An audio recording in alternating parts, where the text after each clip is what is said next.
Olá, boa tarde, sejam bem-vindos. Hoje nós vamos falar de um tema que é muito associado quando a gente fala de física quântica, que é a questão do pensamento, né? Muita gente, quando fala de física quântica, já associa logo a essa questão do poder do pensamento, lei da atração, né? Essa coisa toda. E como eu sempre falo aqui para vocês, eu procuro sempre dar uma perspectiva um pouco diferente do senso comum, né, gente? Dessa coisa aí que a gente já ouve, né? Do blá blá blá de sempre, né? Da física quântica. Olha, os alunos aí chegando, Lúcia, seja bem-vinda. Ana Paula, seguidora aí de todas as lives. Que bom, gente. Sejam muito bem-vindos. E vamos entrar aqui já no nosso tema de hoje. Vocês podem fazer perguntas, tá? Fiquem à vontade para participar. Mas eu quero trazer aqui hoje, né? Todo mundo já viu por aí, né? Essa coisa da física quântica, o pensamento positivo, né? Eu mesma tenho um vídeo aí um Reels aí no Instagram sobre o pensamento positivo, que o pessoal adora, né? Que é um Reels realmente bem contundente, porque a gente já vai direto na questão do pensamento e da consciência, tá? Talvez possamos até abrir a nossa conversa por aí. Porque, gente, Bom, deixa eu organizar aqui uma linha de raciocínio para vocês, como eu gosto de fazer, né? Então, primeiro, antes de entrar nessa questão do pensamento em si, eu quero falar com vocês sobre a mente, né? Porque o pensamento vem da onde? Vem da mente. E o que acontece? Todos nós pensamos, desde que a gente se conhece por gente, mas muitas pessoas ainda não se deram conta que tem uma mente que gera esses pensamentos. E nós aqui no Ocidente, devido ao nosso culto pela ciência, né, devido aos nossos experimentos, né, que também trazem muitas coisas boas, nós acabamos associando a mente ao cérebro, né? Porque como o cérebro tem lá toda uma questão química, tem os neurônios, né? As sinapses, e também quando nós temos algum distúrbio, né? Assim, algum desequilíbrio, como uma depressão, uma ansiedade, nós conseguimos detectar falta de substâncias no cérebro e tal, nós acabamos associando a mente ao cérebro. Mas isso é uma visão, Quero começar hoje trazendo aqui uma outra perspectiva para vocês, que é a seguinte.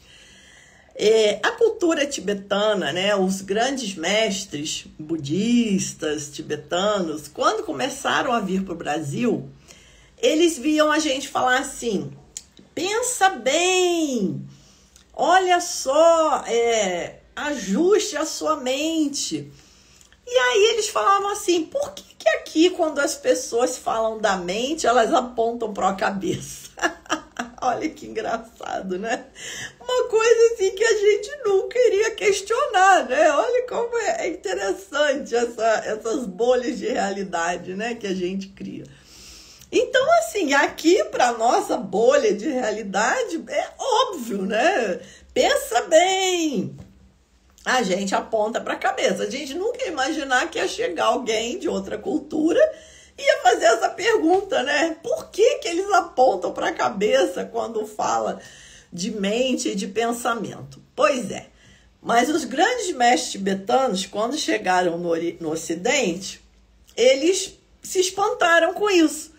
Porque para as doutrinas orientais, não só o budismo, a mente, ela tá espalhada no universo. A mente, se nós formos apontar algum local do nosso corpo onde está a mente, seria o coração e não o cérebro. Olha que interessante. Tanto que, quando nós fazemos as prostrações, vocês já devem ter visto, né? Que a gente faz assim, né? Coloca a mão nesses 3 pontos e depois abaixa lá no chão. Né? Por que a gente faz a prostração? Não é para o mestre em si que está na nossa frente. A gente faz a prostração para nos prepararmos a nós mesmos para receber aquele ensinamento, para abrir a nossa mente, abrir o nosso coração, para desconectar do orgulho, do falso eu, né? Criar ali o pote ideal para aquele relacionamento, para aquele ensinamento ser derramado. Então, quando nós fazemos esse gesto, a gente fala corpo, fala e mente. Olha que interessante. Então, a gente diz que o corpo é o que está no cérebro, porque o cérebro é que comanda o corpo. A fala é a boca e a mente é o coração. Olha que interessante. Porque aí vocês vejam o seguinte, e isso vem lá da sabedoria milenar. Aí hoje, nas nossas pesquisas, o que a gente sabe? O que a gente já descobriu? Quando nós vamos lá, através das modernas ultrassonografias, né? Que a gente consegue captar a vida no útero já nos primeiros dias, qual é o primeiro órgão que se forma dentro do útero quando a mulher está grávida? Do bebê. Quem sabe? Coloca aí para mim. Né? Então, vamos supor, você engravidou, entrou uma consciência no teu útero, né? Alguma consciência que estava desencarnada entrou no seu útero para passar pela gestação e nascer. Isso, a Carla falou aqui, ó. Quando nós vamos lá para saber, ter certeza se a gente está grávida ou não está, a gente faz a ultrassonografia. Qual o primeiro órgão que surge dessa nova consciência que está no nosso útero? O coração. Então, isso também é uma indicação de que a consciência, a mente, ela está no coração. Ela não está no cérebro, né? Porque segundo essas tradições milenares, no momento da concepção, a mente já está no seu útero. Não é só no momento que o cérebro se forma que a mente chega. A mente chega no momento da concepção. A mente daquele bebê que vai nascer, né? E no momento que a mente entra no nosso útero, já começa ali a bater o coração. Também, através de estudos científicos, nós sabemos hoje, talvez vocês já tenham visto isso aí pela internet, se vocês são pessoas que já pesquisam por esse tema, que o campo eletromagnético do coração é milhares de vezes mais forte do que o campo eletromagnético gerado pelo cérebro. Na verdade, o campo eletromagnético gerado pelo cérebro é muito pequeno. É muito pequeno. O Dr. Francisco de Biasi explica isso aí detalhadamente quando ele explica lá sobre os exames de eletrocefalograma, as ondas que você capta, né? São ondas de curtíssimo alcance. Quando que o campo eletromagnético do coração, ele é imenso. Ele é imenso, ele é da ordem de milhares de vezes maior do que o campo eletromagnético gerado pelo cérebro. Por isso, quando nós vamos lá estudar as leis espirituais, né, que surgem com base na física quântica, quer dizer, essas leis espirituais já existem há vários séculos, né? Elas não surgiram agora por causa da física quântica. Mas hoje, conhecendo a física quântica, a gente faz o caminho contrário, né? a gente consegue ver claramente que esses grandes mestres da ancestralidade, apesar de nem existir física quântica na época deles, eles já conseguiram revelar essas leis de mostrar como o universo funciona, como que nós podemos nos conectar, nos alinhar com as leis do universo. E aí, muitos séculos depois, a partir do século XX, né, que a física quântica foi desenvolvida, nós podemos comprovar cientificamente o que esses grandes mestres já falavam. Não é maravilhoso isso, gente? Então, quando nós vamos lá nessas leis espirituais, nós vamos estudar sobre a intuição. A intuição, ela vem da onde? Do coração. E a intuição sabe mais, porque o campo eletromagnético, ele troca muito mais com o ambiente do que o próprio cérebro. E aí, nós vamos chegar também na importância do pensamento. Mas a importância maior é o que você sente no seu coração. Por isso a Ana Paula tá perguntando aqui, ó. Então, pensar sem sentir não tem força de criação, não é? Então, Ana Paula, vai ter uma força muito menor, né? Mais importante do que as palavras é a vibração, né? Como as palavras têm poder também, tá? Cuidado com as palavras. Porque às vezes a pessoa fala assim, não, tô brincando, bababá. Não, cuidado. Porque as palavras por si só, elas têm poder. Mas você vibra, você sente. Como Jesus falava na Bíblia, quando pedirdes em oração, sinta como se já tivesse recebido, né? Essa é a chave. Você já se coloca naquele estado de paz e de fé de quem já recebeu o que pediu. Isso é poderoso. Isso é realmente poderoso. Aí você pode falar assim, mas eu não consigo. Aí você vai para o cérebro. Aí você vai para a oração, pela repetição, né, pelas palavras. Vai ler um texto que te dê coragem, que te dê força. Vai ler a Bíblia, se você for cristão. Vai ler os ensinamentos budistas, se você tem conexão com essa sabedoria, né? Aí nós temos aí o Livro dos Espíritos, né? Nós temos aí livros maravilhosos das mais diversas religiões e todos eles podem fazer esse efeito, né? De ter assim aquela palavra que você fala, nossa, era isso que eu precisava ouvir hoje.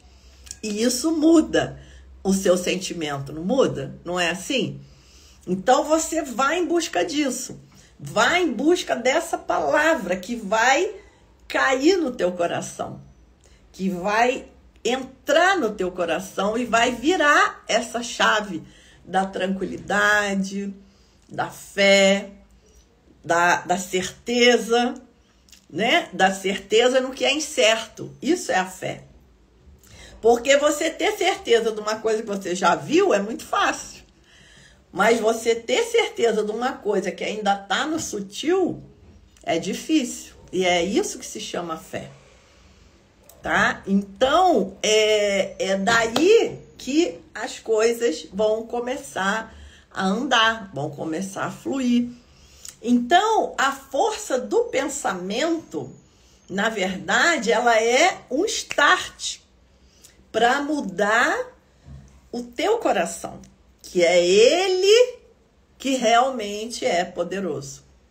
Então, quando nós pensamos, aí a gente tem lá nas 7 leis espirituais, né? Primeira coisa, silenciar a mente, acalmar a mente. Porque imagina assim, imagine que tem um lago na sua frente e você joga uma pedrinha dentro desse lago. Se a água está turbulenta, se está ventando e a água está sacudindo, você pode jogar um tijolo nesse lago que você nem vai perceber as ondulações, porque a água já está se batendo de um lado para o outro. Agora, se esse lago tá calmo, tranquilo, já viu quando tem aquele lago, assim, aquela água paradinha? Você pode jogar uma pequena pedrinha nesse lago que você vai ver a ondulação que essa pedrinha provoca chegando longe. Então, assim é a nossa mente. Primeiro, nós precisamos acalmar essa mente. Nós precisamos pacificar essa mente. E nós vamos fazer isso através da meditação. Então, o que você vai fazer na meditação? Você vai treinar o simplesmente estar no presente. Sem querer mudar nada, sem querer resolver nada, sem querer atingir nenhuma meta, sem querer nada. Simplesmente usufruindo da plenitude que é a sua consciência no estado presente. Porque é no presente que estão as infinitas possibilidades. E as infinitas possibilidades só são acessadas pela fé, não é pelo raciocínio lógico, tá? É por esse campo eletromagnético do coração. Por isso que eu mudei a minha trajetória dentro da física. Porque dentro de um departamento de física, você fica só no racional, só no cálculo, só no pensamento. E isso não tem o poder para as transformações que a gente quer. Né? Quando eu mergulhei no caminho espiritual, eu levei a física quântica para o coração. Essa também é a diferença entre conhecimento e sabedoria. Vocês já perceberam que tem pessoas que têm muito conhecimento, são pessoas que têm doutorado, pós-doc, PhD e não sei o quê, mas a pessoa não tem sabedoria. A pessoa tem aquele monte de conhecimento, mas vive dando passo errado, vive mal nos relacionamentos, vive infeliz, azedo. Então, o que adiantou tanto conhecimento se aquilo travou aqui, não fez a ponte para o coração? E a sabedoria, você nem precisa ter conhecimento. Lá na fazenda que nós compramos aqui na área rural de Juiz de Fora, vários centros budistas aqui da região, nós juntamos, né, todos os praticantes, juntamos acho que 70 pessoas mais ou menos, cada um deu um valorzinho e nós juntamos aquele valor todo e compramos uma fazenda aqui na área rural de Juiz de Fora para construir o nosso centro de retiros, que é o SEB Abirate, onde teve agora o retiro com os 5 gueixes tibetanos, que foi a coisa mais linda, mais poderosa que vocês podem imaginar. Então, lá, quando nós compramos essa fazenda, já morava lá o caseiro da fazenda, né? Um senhor já de idade. Que bonito o Mani Pemerum aqui pro Abirate. Então, e aí já morava lá na fazenda o caseiro, né? Que é um senhor muito simples, muito simples. E nós mantivemos ele na fazenda, porque ele já tinha dedicado a vida toda dele àquela fazenda, ele já morava lá há mais de 40 anos. E ele era filho de criação do dono da fazenda, sempre a vida dele era aquilo ali. A gente precisava, obviamente, de uma pessoa também para cuidar da fazenda e ele ficou lá. E esses dias ele estava falando comigo. Ele falou: Eliane, olha, eu nunca frequentei escola. Ele não foi para a escola. Ele fala, mas eu sou uma pessoa muito inteligente. Que bonitinho ele falando comigo. Eu nunca frequentei escola, mas eu sei as coisas, eu percebo as coisas. E eu não tenho dúvida absolutamente nenhuma. Porque essas pessoas que estão ali na roça, estão ali em contato com a natureza, que conhecem os ciclos, né, da natureza, os ciclos do vento, os ciclos da água, né, tá ali vivendo de perto ali com os bichos, com as plantas, essas pessoas acabam adquirindo uma sabedoria sobre a vida, sobre o ser humano, sabe? Uma sabedoria imensa. Pessoas que não têm nenhum grau de instrução de escola. Então, por quê? Porque a sabedoria vem do coração. O conhecimento vem da cabeça. E conhecimento não resolve muita coisa, né? Se você não transforma aquele conhecimento em sabedoria. Por isso, o meu site lá que tem os livros, né? Eu, quando mudei para essa linha de trabalho, eu coloquei o nome Sabedoria Quântica. Justamente porque não é só a física quântica, é a sabedoria que essa física quântica nos traz. É isso que interessa. Não adianta eu ficar lá trabalhando com a física quântica só a nível mental, a nível racional. Eu preciso colher, né? Eu preciso peneirar aquilo ali, tirar a essência, né? Que é essa sabedoria. Ontem eu até coloquei nos meus stories, ainda deve estar lá, tá? Quem tiver aqui no Instagram, dá uma olhadinha. Um Reels do Marcelo Gleiser, que vocês devem conhecer, que é um renomado físico brasileiro que mora nos Estados Unidos.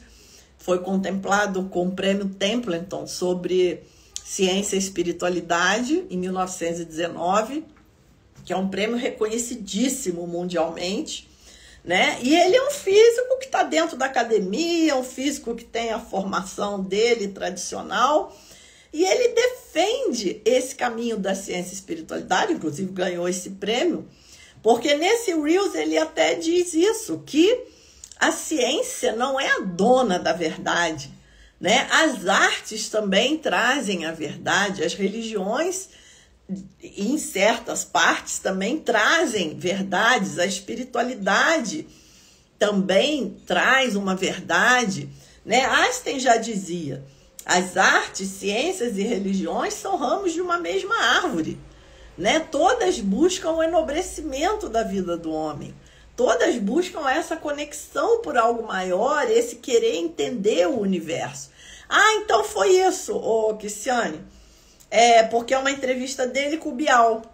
Então é isso mesmo. Então foi esse programa do Bial aí que recortaram e fizeram um Reels. Eu coloquei no meus stories. Porque eu achei lindíssimo. Eu falei, gente, Emarro, mais um cientista que desperta. Amém! É disso que nós precisamos, gente. De grandes cientistas, grandes nomes da ciência que despertem para essa força do coração, né? Para esse campo eletromagnético gigantesco que o coração tem e não o cérebro. Então, voltamos aqui ao nosso tema do pensamento, né? Como eu falei do lago.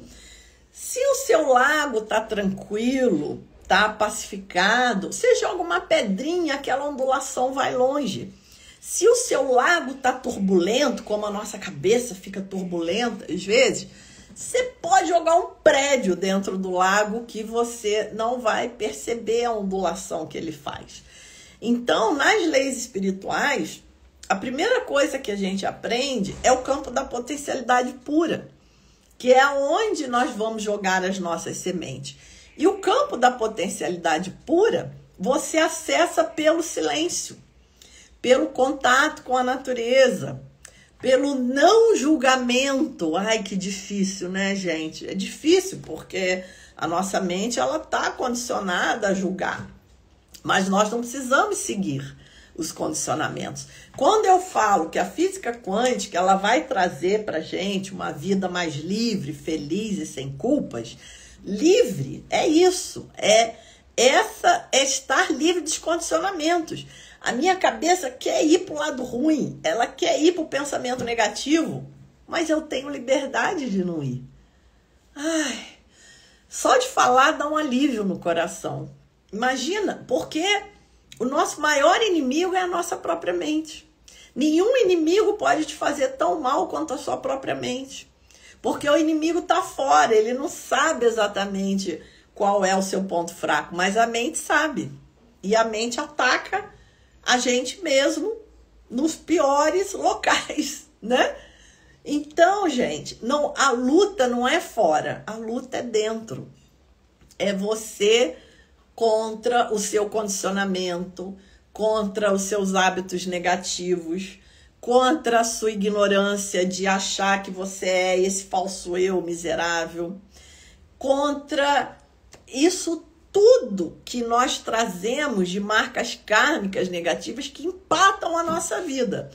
Essa é a jornada. Essa é a vitória sobre si mesmo.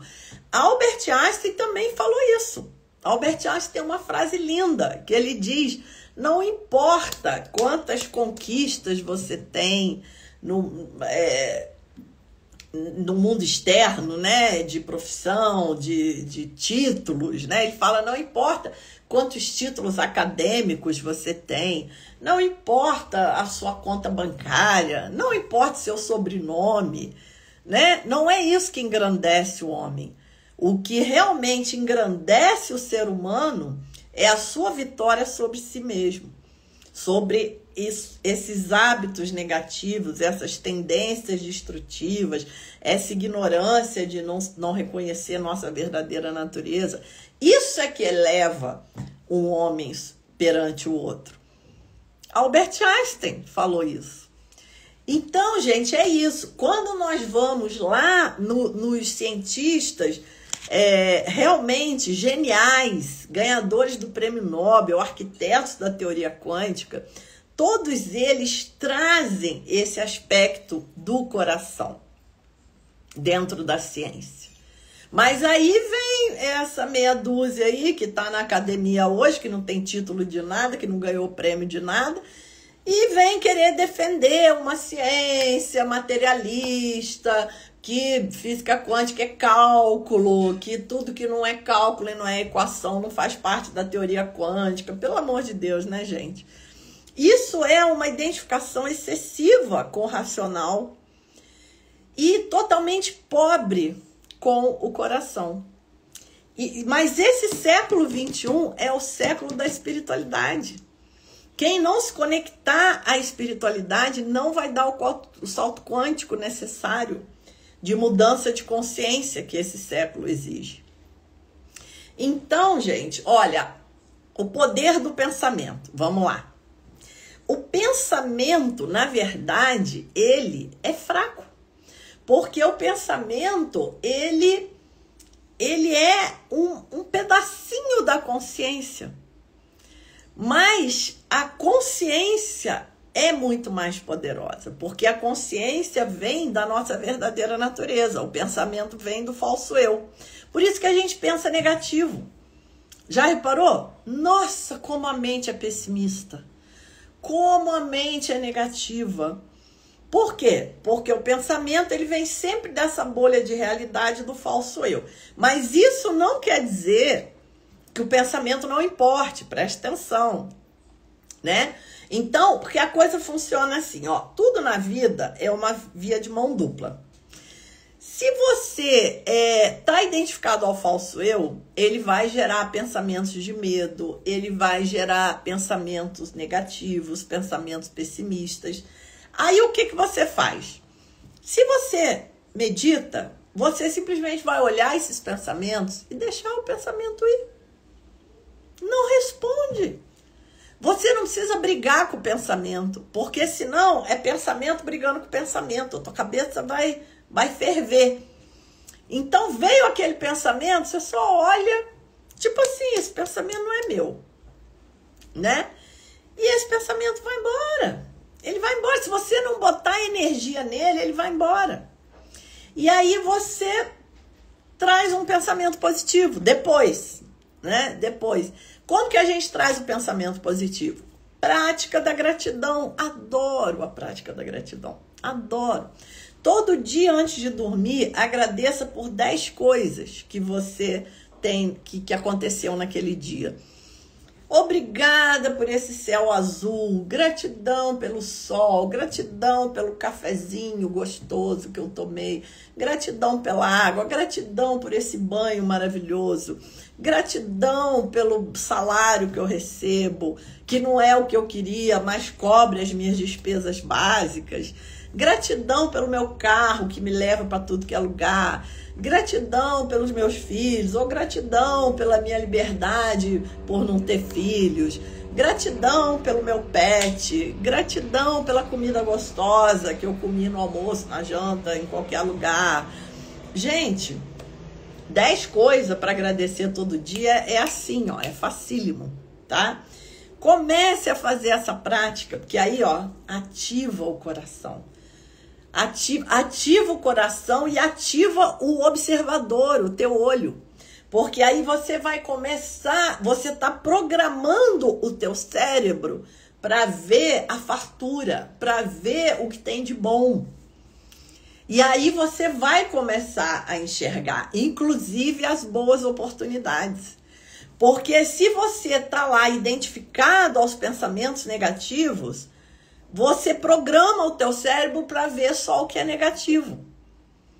Porque é uma via de mão dupla, né? O que eu capto de fora reforça o que está dentro, e o que está dentro calibra o meu olho para ver o que está fora. Calibra o meu ouvido para escutar os sons do mundo. Então, gente, olha, é muito importante a autoobservação, o autoconhecimento, para que você tenha as rédeas da sua vida, para que você dirija a sua mente e não seja simplesmente arrastado por ela, jogado de um lado para o outro, contra as pedras do samsara, por favor. Então, o pensamento, ele tem poder. Tudo começa no pensamento, mas não fica no pensamento. É isso que eu quero explicar para você. Porque o pensamento, ele vai mudar a química do teu corpo, ele vai atuar no coração, que é da onde realmente vem o poder, tá? E você não precisa brigar com o pensamento, você simplesmente se desidentifica do pensamento, tá? Você olha aquele pensamento e deixa ele passar, não responda. Ana Paula perguntou, mas tem que se atentar se a gratidão não se torne automática sem sentir com o coração. Exatamente, Ana Paula. Exatamente. Não pode ser aquela coisa blá, blá, blá, blá, né? Você realmente se sinta grato. Se sinta. Pegue coisas assim que, sabe? Mas aí, Ana Paula, isso também é um exercício contra o ego, contra o falso eu. Porque o ego, ele acha que nunca tá bom, né? Ele acha que a gente sempre merecia mais, né? Ah, mas, nossa, mas só aí. Então a gente fica assim, né? Ah, mas eu queria assim, eu não queria assado, eu queria blá, blá, blá. Aí a gente se desconecta do todo. Porque a sua cocriação é uma cocriação dentro do todo. Você concorda? Você não é uma partícula separada do universo. A gente tem essa visão por causa do paradigma clássico cartesiano, que separa tudo. Aí a gente acha que a gente é uma partícula separada do universo, mas não somos. Nós somos conectados ao universo e a nossa cocriação balança com o universo inteiro. Então, quando você faz a terapia da gratidão com o coração agradecido realmente, você está indo... Ó, você já tá ali plantando a sua liberdade do falso eu. A sua liberdade das correntes do ego. Eu indico para começar a ter um caderno, tá? Escreva. Escrever manualmente é muito poderoso. Escreva todo dia 10 coisas pelas quais você é grato. Ou que você foi grato naquele dia. Né? Mesmo que no início você ache que aquilo... Ah, eu não estou falando muito com o coração, estou fazendo bem como exercício, não tem problema. Faça assim mesmo. Porque a nossa mente, ela não consegue fazer duas coisas opostas ao mesmo tempo. Se você está agradecendo, a mente não consegue reclamar ao mesmo tempo. Se você está escrevendo sobre gratidão, a mente não consegue gerar um pensamento de negatividade ao mesmo tempo. Ela não consegue fazer duas coisas opostas. Então, a gente começa trabalhando com a mente, não tem problema, tá? E muito rapidamente, isso tudo vai chegar no coração, que é onde realmente tem o poder. A Ana Paula falou aqui, tenho feito isso, escrevo todas as noites. Maravilhoso, então. Maravilhoso. Então, mergulha nas meditações. Quem ainda não tem os meus 21 dias gratuito de meditação, peça nos comentários. Não adianta pedir agora, porque depois que eu fechar a live, os comentários somem. Peça, os comentários da live, né? Somem. Vocês têm que pôr o comentário depois que eu postar a live. Coloquem lá que eu mando para você gratuito 21 meditações para você fazer seguido, tá? São meditações preciosas, tá? Que não se costuma ter por aí gratuito na internet, não. É um material de muito valor. Eu que dou isso gratuitamente porque foram meditações que eu recebi assim numa bênção, numa inspiração, conectada realmente a algo maior. Então eu quero compartilhar isso com vocês, tá bom, queridos? É isso. Deixem perguntas, temas para as próximas lives e seguimos juntos. Até semana que vem, terça e quinta, meio-dia. Um ótimo final de semana. Tchau!